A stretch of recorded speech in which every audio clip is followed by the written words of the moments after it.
오늘 본문을 보시면 심판에 대한 말씀입니다. 이 사복음서의 특징 중에 하나가 초반 중반까지는 치유와 회복에 관한 말씀인 반면에 후반부는 주로 심판에 대한 말씀입니다. 그것도 아주 삭막한 표현이 등장하는데 바로 죽는다라는 표현이 죽는다. 이는 최종적인 심판을 뜻합니다.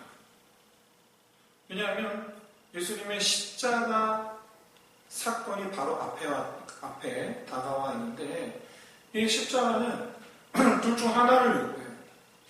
십자가를 믿든지 안 믿든지. 십자가를 믿으면 구원받을 것이고 십자가를 안 믿으면 이 영원한 심판을 받게 돼요.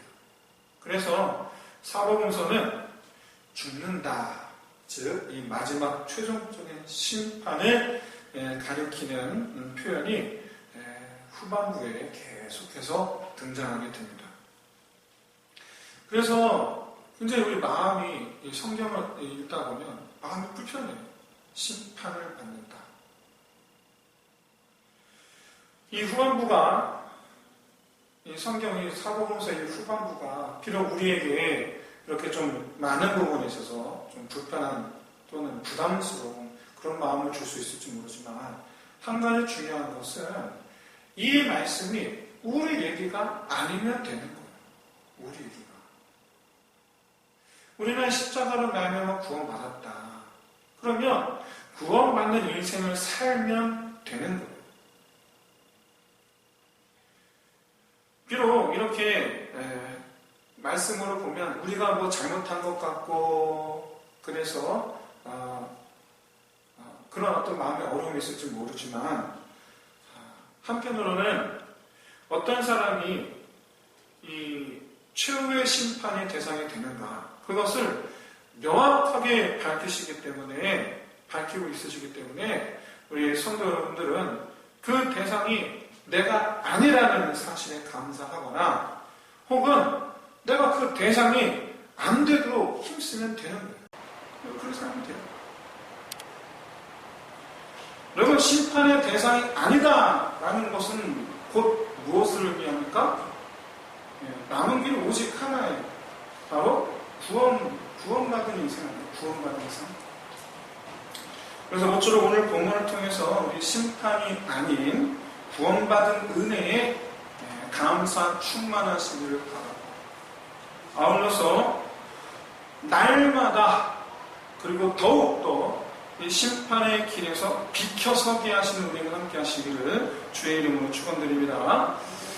그러면 대한민국 헌법이 총 몇 개조로 이루어진 지 혹시 아시는 분 계십니까? 헌법이 총 몇 개조로 되어 있는지. 어떻게 보면 우리 대한민국 국민으로서 이 내용은 몰라도 몇 개조인지 정도는 아는 것이 당연하지 않은가라고 생각하는데 사실 그거 아니면 대단한 사람입니다. 없어요. 저도 몰랐어요. 이번에 알았어요. 조사하다가. 130개조입니다. 130개조. 130개조. 그냥 기본 상식 알아야 될 거예요.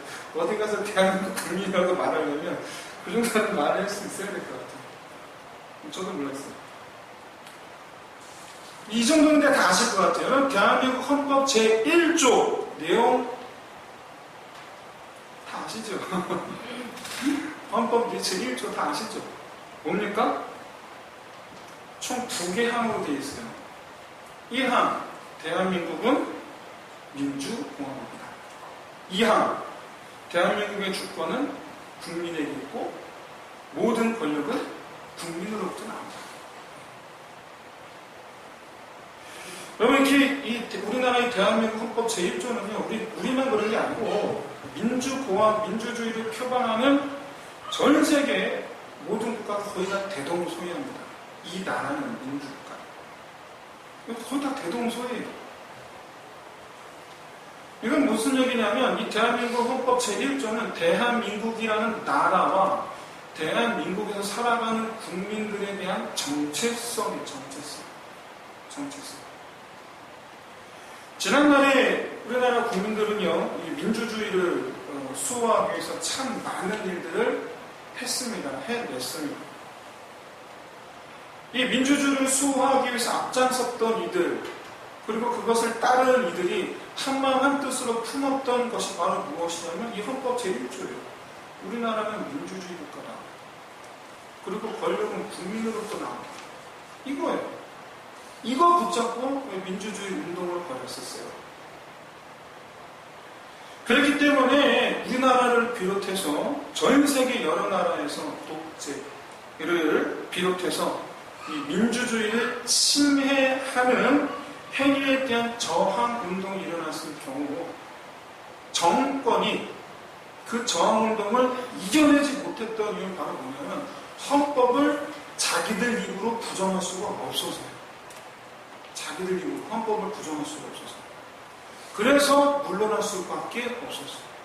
그래서 그 나라에서 사는 사람이라면 대통령을 비해서 모든 사람들이 다 헌법을 부정할 수 없어요. 그 나라에서 사는 사람이에요. 그 나라에서 살면서 헌법을 부정한다는 건 무슨 얘기입니까? 나는 이 나라 백성이 아닙니다. 라는 얘기예요. 근데 여러분, 성경에도요, 이 헌법 제1조와 같은 성격의 말씀이 있습니다. 여러분 모르셨죠? 십계명 앞에 있어요. 십계명 앞에.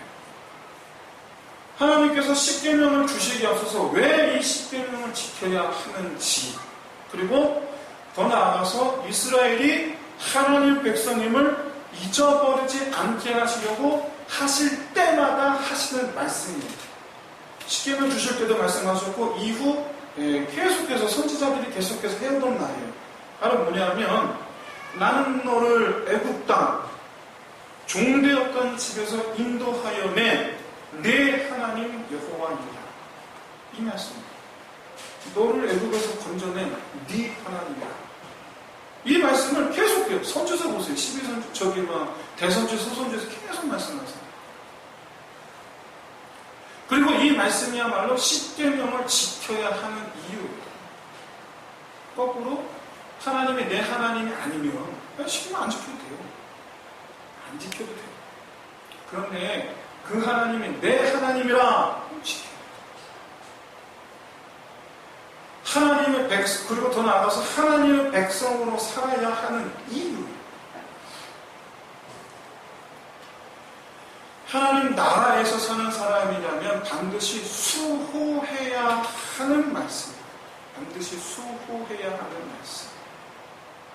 그래서 지난 역사 이래로 교회 안에서도 잘못됐지만, 전 잘못됐다고 생각하지만 가끔 가다가 이렇게 교회 안에서 이런 저항운동이 일어나기도 있죠. 가장 대표적인 종교개혁운동이고, 지금도 보면은 이렇게 교회 안에 이런 어떤 부패 같은 이런 거에 맞서서 성도들이 이렇게 일어나는 경우도 봅니다.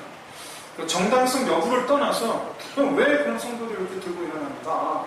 그러면 간단해. 답은 간단해요. 이 교회는 하나님의 교회. 이 교회는 하나님의 교회. 이 교회는 하나님의 교회. 들으시기 바랍니다. 이 교회는 하나님의 교회. 더 나아가서 여러분들은 하나님의 것입니다. 그러면 하나님의 것으로 사셔야 돼요. 이게 우리 정체성이에요. 교인들의 정체성. 그런데 여러분, 과연 이스라엘은 역사적으로 이 하나님의 백성으로서의 정체성을 잘 지켜왔느냐? 역사적으로. 아시다시피 그렇지 않습니다. 전혀 그렇지 않아요. 예수님 시대는 어땠습니까? 마찬가지예요. 지켜지지 않아요. 어떤 점들에서 그럼 지켜지지 않았다라고 말하는가? 어떤 점들에서요? 이스라엘은 본래 종이었습니다. 엄밀히 말해 가나안 땅은 이스라엘의 주인이 아닙니다. 하나님께 맡겨진 땅이에요. 하나님으로부터 맡겨진 땅, 맡은 땅이에요. 본디 하나님의 것이에요. 그래서 이스라엘은 전통적으로 땅을 기업이라는 표현을 사용했어요. 기업, 맡은 것. 기업이라는 표현은 맡은 거라는 뜻입니다. 그런데 하나님은 가나안 땅에 대한 이 소유권을 주장하는 데서 어떤 방식으로 이 땅이 내 땅이다라고 이스라엘 백성들에게 주지시키셨냐면, 어떤 방식으로 주지시키셨냐면, 먼저 이스라엘 백성들을 하여금 11조를 바치게 했어요. 11조를 10분의 1 세금이죠. 그리고 가난한 과부와 고아들과 나그네들에게 일정 부분을 나누어주게 함으로써 자기가 일구는 땅이 온전히 자기 것이 아님을 깨닫게 하는 정도, 그 정도였어요. 그 정도. 그런데 이스라엘 백성들은요, 점차 11조를 속이기 시작합니다. 하나님은 송아지, 양 할 것 없이 처음 난 것을 11조 형식으로 드리기를 바라셨지만 흠이 난 것을 바치기 시작했어요. 어쨌든 드리면 되지. 저울을 속이기 시작했어요. 급기야 이 가난한 과부와 고아와 나그네들을 위해서 곡식을 남겨두라고 했는데 그것도 속이기 시작해요. 오죽했으면 6기를 보시면 보아스가 쫓아오는 룻을 위하여 일꾼들에게 떨어진 것을 남겨두라고 말해요. 원래 주시면 안 돼요. 근데 그동안 죽었던 거예요. 그리고 이 밭의 60분의 1, 전체 밭의 60분의 1에 해당하는 모서리는 추수하지 않게 합니다. 낫을 댈 수가 없어요. 이게 폐합법이에요. 그런데 어떻게 하느냐? 낫을 대지 않지만 손으로 훑어요. 그래서 곡식 배가 있어서 저희가 뭐 곡식이 있구나 하서 가서 보면 나달이 없어. 그런 식으로 안 지켜요. 그런 식으로 다 자기 것 삼아요. 급기야 수많은 레위인들이, 여러분 레위인들이 11조를 안 바치니까 레위인들이 자기 생계를 위해서 벗어나지 말아야 되는데 자기 구역을 벗어납니다. 레위인들이 떠나가기 시작해요. 그래서 하나님은 선지자들을 보내셔서 이스라엘 백성들을 꾸짖습니다. 하나님께로 돌아오라. 돌아오지 않으면 심판을 받으리라. 처음에는 여러분 이 선지자의 말을 그냥 무시하는 수준이었어요. 너는 떠들어라. 그냥 귀를 막는 수준이었어요. 그런데 점차 시간이 지나면서 선지자의 입을 이제는 자기들이 귀를 막는 게 아니라 선지자들의 입을 막기 시작했어요. 그리고 돈을 받고 예언하는 가짜 선지자들을 동원해서 이 하나님께서 보내신 선지자가 가짜라고 모함해서 이제는 죽이기 시작했어요. 여기까지가 북이스라엘과 남유다가 멸망하기 전의 이스라엘의 모습. 우리 엘리야 이야기 너무 잘 아시지 않습니까? 엘리야는 북이스라엘에서 활동했던 선지자입니다. 아하방 시대에. 아하방 시대의 왕비 이세벨, 대단한 여자예요. 이 여자는요, 이 아하방에게 시집오면서 자기 나라에 있었던 우상 선지자들을 데리고 들어오는데 그 인원이 자그마치 바알 선지자 450명, 아세라 선지자 400명, 도합 850명. 때려 데리고 들어와요. 그래서 북이스라엘에 와서 한 일이 뭐냐? 여호와 선지자를 다 죽였어요. 여호와 선지자를 다 죽였어요. 엘리야가 말합니다. 갈멜산 싸움이 끝나면 이세벨에 쫓기면서 한 말, 하나님께 쫓기면서 한 말, 로뎀나무 그늘 안에서 하나님께 한 말, 이제 나밖에 남지 않았어.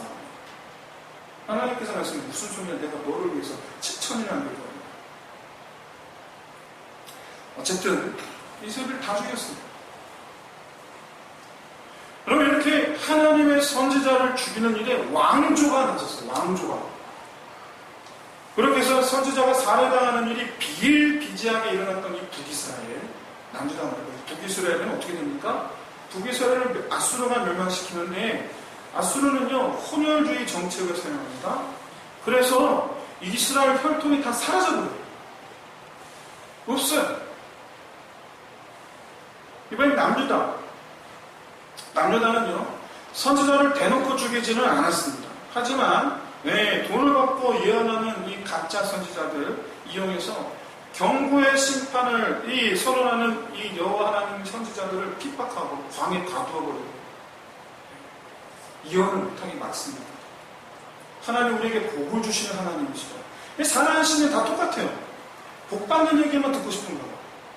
다 똑같아요. 심판하는 거 듣기 싫은가 봐. 이거 막아버리는 거예요. 결국에 여러분, 이 북이스라엘을 멸망시켰던 아수르, 이 아수르를 바벨론이 멸망시킵니다. 그런데 그 바벨론이 내려오면서 남유다를 멸망시켜요. 그런데 이 바벨론은요, 나라와 민족을 섞는 혼혈주의가 아니고 격리주의를 펼쳐요. 격리를 시켜요. 그 바람에 남유다는요, 남유다의 남은 지파가 유다, 그리고 베냐민, 레위, 이렇게 세 개 지파가 남게 되는데, 이 세 개 지파가 남게 되는 이 유다, 합쳐서 유대인이라고 부르고, 그래서 이들 합쳐서 유대인이라고 부르고, 이 유대인의 혈통을 지킬 수 있게 돼요. 선지자를 남김없이 다 죽였던 북이스라엘은 아예 혈통조차 남기지 않고 다 사라져 버리는데, 남유다, 이 세 개 지파는 남아요. 그래도 남아요. 이 유다 백성들이 이후에 포로 생활하다가 돌아옵니다. 나라를 세울 수는 없어요. 속국으로 있는 거예요. 그래서 제사장들과 그리고 하시딤, 오늘 나중에 바리새인이라고 불리게 되는데, 이 하시딤이라고 불리는 경건주의자들에 의해서 유대교를 중심으로 식민지 생활을 견뎌내는 거예요. 견뎌내는 거예요. 문제는 시간이 지날수록 종교 지도자들이 백성들을 다스리는 귀족화가 됩니다. 귀족화가 돼요. 그래서 예수님 시대에는 이들이 바로 그 누구도 흔들 수 없는 견고한 기득권층입니다. 이들이. 유대교는 자기들의 반패예요. 유대교는 그 자체로 자기들의 도성이에요.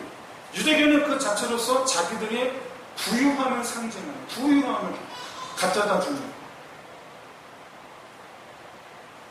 여러분, 이렇게 이스라엘은 역사적으로 모든 백성들이 맡은 사람이다라는 이 청지기 의식이 아니라 더 가지려는 주인이 되고자 하는 사람으로 살아왔어요. 더 가지려는. 이들은 하나님의 달라 하시니까 하나님과 맞서 싸우는 사람이 되어요. 달라 하시니까 맞서 싸우는 사람이 되어요. 이런 사람들에 대한 이 주인 되신 하나님의 처방은 오직 하나예요. 다 직면하는 거예요. 다 직면하는 거예요. 여러분, 하나님과 싸우면서 천국 가기를 바라는 게 말이 됩니까? 말이 안 되죠. 하나님을 향해서 싸우고자 하면서 어떻게 여러분 천국 가겠다는 생각은 말이 안 되잖아요. 왜냐면 유대인은 예외가 없어요.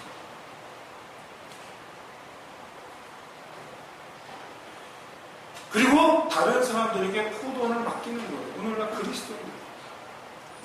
이제는 지금 우리가 포도원을 맡았어요. 이스라엘 이렇게 역사적으로 하나님의 주인 되심을 거부해왔습니다. 하나님으로부터 맡은 자라는 생각을 가진 적이 없어요. 그러놓고 말은 맨날 기업이에요.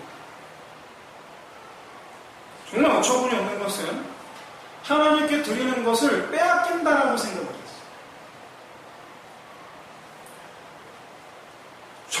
정말 어처구니 없는 것은 우상에게는 자기 피를 흘렸어요. 자기 몸을 째서. 자기 희생을 드려요. 우상한테는. 또 심지어 자기 자식까지 갖다 바쳐요. 자기 자식까지. 우상한테는 또 그래요.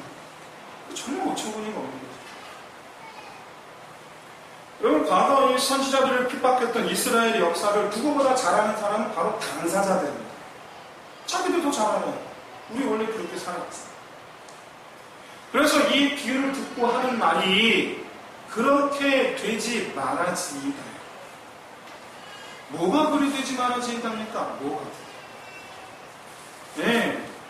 농부들이 주인의 이 포도원을 강취하는 행동을 하면 안 된다라는 말이니까, 아니면 주인의 아들을 죽이면서까지 이 포도원을 강취하려는 농부들을 하나님께서 죽이는 것을 하지 말아야 된다고 얘기하는 겁니까? 뭘 말하는 걸까요?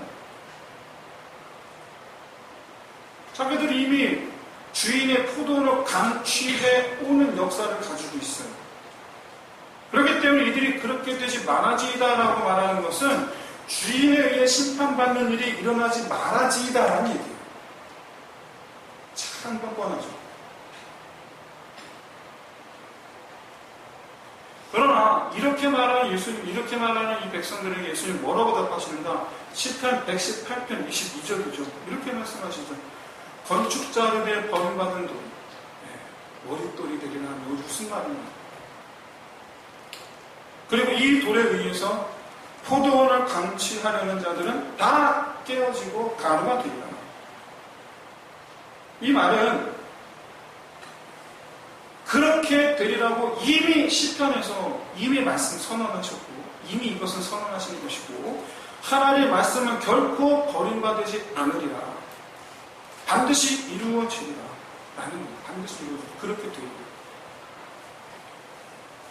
아무리 그렇더라도 심판받는 것은 싫습니다. 이것이 백성들의 마음이라면 하나님의 대답은 이겁니다. 너희가 나를 하나님으로 여겼더라. 그러나 나는 여호와 하나님이다. 내 말은 결코 하나도 땅에 떨어지지 아니하리라. 내가 하나님인 것을 너희로 알게 하리라. 여러분, 죄인들에게 하나님께서 하나님 대신 나타내는 것은 오직 하나입니다. 그를 심판합니다. 의인에게 하나님께서 하나님 대신 나타내는 것은 그를 높이십니다. 내가 너희의 하나님됨을 나타내지. 바로 하나님께서 심판하시는 이유예요. 사랑하는 성도 여러분, 우리야 구원받은 백성이지만 어쨌든 심판받는 것을 억울하다, 너무한다, 불합리하다 그렇게 여러분 하나님께 불만 갖기 이전에 그 이전에 말씀대로 하겠습니다 라고 할 수 있는 하나님의 자녀가 되시기를 진심으로 소원합니다. 여러분, 사랑의 마음으로 자녀를 훈계하는 부모님에게 대든 자녀들이 있어요. 부모님은 사랑으로 훈계를 하는 거거든요. 잘 되기를 바라는 마음으로 훈계하는 거거든요. 근데 대든 그런 자녀들을 보면 제3자의 눈으로 볼 때에는 참 미련하다 라는 생각밖에 안 들어요. 그렇잖아요. 참 미련하다. 자기가 한 것은 하나도 생각 안 해요. 자기가 한 것은. 자기가 지금까지 한 행동을 하나도 생각 안 하고 부모님 말씀에 내 마음 상처받은 것만 생각해요. 그러면 그렇게 대들어봐야 돌아오는 건 더한 꾸준히. 돌아오는 건 더한 꾸준히. 부모님과의 관계 단절. 그래 다요. 지혜로운 사람은 그 나에게 말씀하는 부모님의 마음의 중심을 아는 사람이 지혜로운 사람. 나에게 말씀하는 하나님의 중심을 보는 사람이 지혜로운. 여러분, 나한테 미워서 그렇게 말하는 거냐, 나를 사랑해서 그렇게 말하는 거냐, 여러분 들으면 다 압니다. 다 알아요. 정말 중요한 것은요, 즉각적으로 순종하면 여러분 없던 떡도 생깁니다. 네. 즉각적으로 순종하면 없던 떡도 생겨요. 그러나 오늘 본문 속에 이 비유를 듣는 백성들은요, 회개가 아니라 거부감이 있어요. 그런데 우리가 주목해 보아야 될 부분은 예수님의 심판에 관한 말씀입니다. 돌에 의한 심판, 가만히 보시면 두 가지를 말씀하고 있어요. 하나는 돌에 떨어지는 사람이 받는 심판. 그리고 또 다른 하나는 돌이 떨어지는 사람이 받는 심판. 달라요죠. 두 가지예요. 결론부터 말씀드리면 돌에 떨어지는 사람, 그러니까 돌은 가만히 있고 사람이 떨어지는 거죠. 이것은 그 사람은 바로 일반 유대인들을 가리켜요. 그리고 돌이 떨어지는 거예요. 사람은 가만히 있는데 돌이 쫓아와서 떨어지는 거예요. 이거는 종교 지도자들을 가리켜요. 달라요. 여러분, 사람이 돌에 떨어진다는 것은요, 피할 수도 있다라는 걸 의미해요. 피할 수도 있어요. 돌이 안 움직이니까. 돌이 안 움직이기 때문에 딴 데로 떨어지면 돼요. 그럼 살아요. 돌에만 안 떨어지면 돼요. 즉 일반 유대인들은 선택의 길이 있었다는 거예요. 선택의 길이 있었다. 죽음과 삶에 선택할 수 있는 길이 있었다. 여러분 일부러 돌에 떨어지지 않으면 됩니다. 왜 돌이 뭘 가르친다 말씀드렸습니까? 십자가. 죽으신 예수 그리스도. 일부러 그걸 안 떨어지면 돼요. 피하면 돼요. 실제로 여러분 예수님께서 부활 승천하신 이후에 제자들에 의해서 수많은 유대인들이 예수 믿고 구원받아요. 여러분 유럽 사회 전반적으로 기독교가 즉 로마 제국 전체에 기독교가 퍼지는 데 있어서 탁월한 영향력을 발휘한 사람들이 누굽니까? 유대인들이에요. 유대인들이 둘을 나누는 거예요. 예수 믿는 유대인, 안 믿는 유대인. 유대인들이에요. 하지만 여전히 예수 믿지 않고 구원하시는 예수가 아니라 심판하시는 예수님께로 달려가는 이들이 여전히 많았어요. 말 그대로 심판받는 거예요. 돌에 깨져버리는 거예요. 돌에 부딪혀서 깨져버리는 거예요. 그럼 본인이 선택한 거예요. 본인이 그렇게 깨지기로 작정하고 달려드는 거예요. 예수님은 백성들이 그렇게 되지 말아지이다 라고 대답하니까 사실은 회개하는 것도 아니에요. 그렇게 싫다는 거죠. 근데 그렇게 말하는 일반 이 백성들에게 뭐라고 말씀하시느냐? 피할 길이 있다. 피할 길이 있다. 잘 선택해야 여러분 피할 수 있어요. 물론 지금 우리가 이제 피하여 이 자리에 있는 것이지만 지금까지는 어땠는지 몰라도 이제부터라도 여러분 돌을 피할 수 있는 길로 가면 됩니다. 그게 지혜 문제예요. 그게 지혜 문제예요. 끝까지 고집 피울 게 아니에요. 하나님과 싸울 필요 없고. 그런데 여러분 종교주의자들은요 그나마 선택의 여지가 없어요. 선택의 여지가 아예 없어요. 두 번째로 말씀하신 돌이 떨어진다라는 표현은 쉽게 말하면 여러분 유도미사일입니다. 유도미사일. 어디 있든지 글로 떨어져요. 어디 있든지. 피할 수가 없어요. 절대로. 못 피해요. 종교지도자들을 찾아가 떨어져서 그들을 기필코 가로내버리겠다는 거예요. 내가 너희를 기필코 가로내버린다. 이들 여러분 종교지도자들이 일반 백성들과 달랐던 점은 무엇이냐면 바로 이들이 하나님께서 보내신 선지자들과 그 아들을 죽인 주모자들이기 때문에 이들이 주모자들이에요. 지난주에 제가 신구약 중간기 시대 이후로 이 대제사장 직책에 관한 이 변화에 대해서 제가 설명하면서 말씀드렸듯이 이들은 유대교를 하나님으로부터 빼앗아 자기 배에 불리는 사람들이었어요. 하나님께서 정한 대제사장만 아니에요. 백성들은요 그저 자기 살기 바빠서 하나님의 뜻대로 살지 못했다. 피동적이죠. 살지 못했다. 한다면 종교주의자들은요 하나님의 것을 빼앗으려는 목적, 능동적이죠. 능동적으로 하나님을 대적한 사람들. 일반 백성들은 살다 보니 하나님부터 멀어져 있는 사람들. 그런데 종교주의자들은 대놓고 하나님을 향하여 대들었던 사람들. 이 차이가 결정적 차이를 가져와야 돼요. 여러분 대놓고 하나님을 대적하면 필멸입니다. 필멸. 대놓고 하나님의 주권을 무시하면 필멸입니다. 그러나 백성들 요컨대 그냥 하루 살기 바빴던 그냥 그렇게 살기 바빴던 백성. 그래서 자기밖에 모르는 인생을 살 수밖에 없었던 백성. 지금 당장 내 자식 먹이기도 바빠 죽겠는데 그렇잖아요. 지금 당장 내 자식 먹여 살리는 것도 바빠 죽겠는데 라고 삶에 쫓겨서 그냥 자기밖에 모르는 삶을 살 수밖에 없었던 백성입니다. 그래서 하나님은 다시 한번 말씀하세요.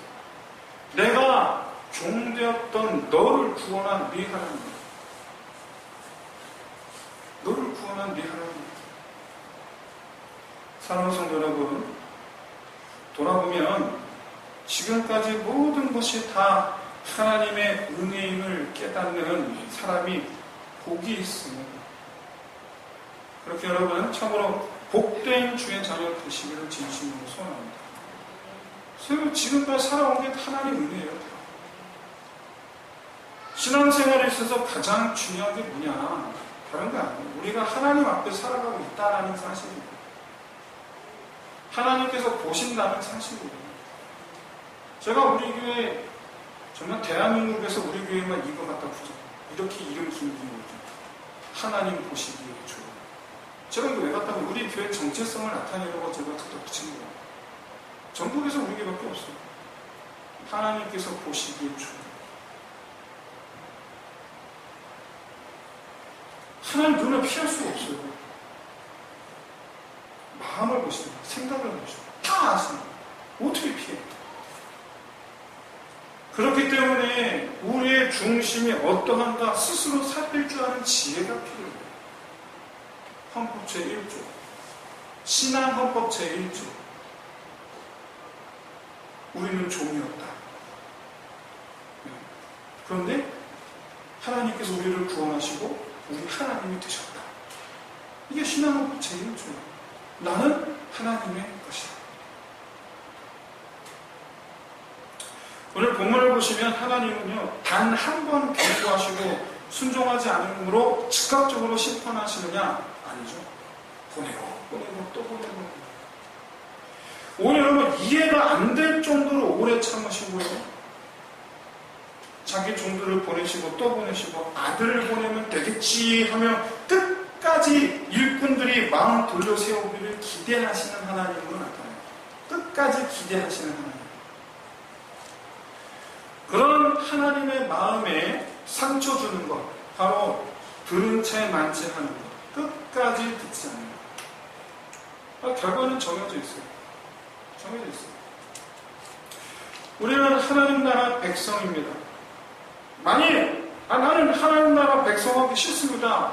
그러면 뭐 불신자의 심판을 받으면 됩니다. 그렇잖아요. 불신자의 삶의 길을 가면 됩니다. 그런데 나는 하나님의 백성입니다 라고 생각한다면 여러분 신앙법 제1조로 생각하세요.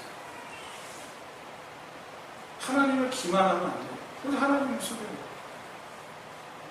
우리는 하나님을 인정하고 범사에 하나님의 주권을 세워줘야 돼요. 범사에 그가 내 왕 되시며 이 모든 것이 다 주의 것이며 그리고 하나님께 충성하는 것. 하나님께 충성. 애시당초 내게 있는 모든 것이 다 하나님의 것임을 고백할 수 있는 저와 여러분 되시기를 진심으로 소원합니다. 시간도 내게 아니에요. 시간도 내게 아니에요. 돈도, 명예도, 자녀도, 심지어 내 생명도 내 거 아니에요. 다 하나님께서 주신 겁니다.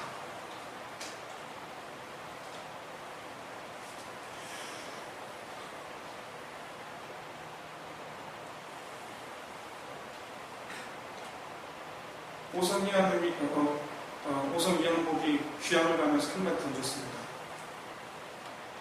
한양을 돌아보면서 한 말 던졌습니다. 다 부족하다. 다 부족하다. 사랑하는 성도 여러분, 하나님의 나라가 멀리 있지 않아요. 한나라는 있지 않아요. 내일 올 수도 있어요. 그때는요, 지금 내게 있는 모든 게 다 부질없어요. 다 아무 소용 없어요. 하나님 오시면 그냥 말 그대로 그냥 거기서 끝이. 지금 있는 거는 다 끝이. 이게 다 부질없어요. 이거 붙잡고 실현하면서 하나님으로부터 멀어지려고 애쓰지 마시고 이 모든 것 다 주께로부터 왔음을 고백하며 그렇게 하나님께로 더 가까이 나아가시기를 진심으로 소원합니다. 정말 중요한 것은 우리는 주신 것을 풍성하게 누릴 수 있어야 된다는 거예요. 주신 걸 풍성하게 누릴 수 있어요. 이처럼 이렇게 이 주신 것, 하나님께서 내게 주신 것을 지금 이 시간 우리가 풍성하게 누리는 지혜. 내 거라고 부딪히면 여러분 내가 다 뺏기는 거예요. 하지만 내가 다 주의 것입니다. 그럼 내가 다 지금 지혜롭게 더 풍성하게 누리는 지혜가 함께 하시길 바라고, 무엇보다 주신 것 하나님을 위해서 사용할 수 있는 지혜가 함께 하시기를 진심으로 소원합니다. 주신 것 하나님을 위해서 사용하는 거예요. 그것이 바로 도를 피해서 하나님 나라의 영원한 백성으로 살아가는 길, 도를 피하는 길. 이 시간 우리 함께 이 찬양 드리면서 우리 함께 기도합시다.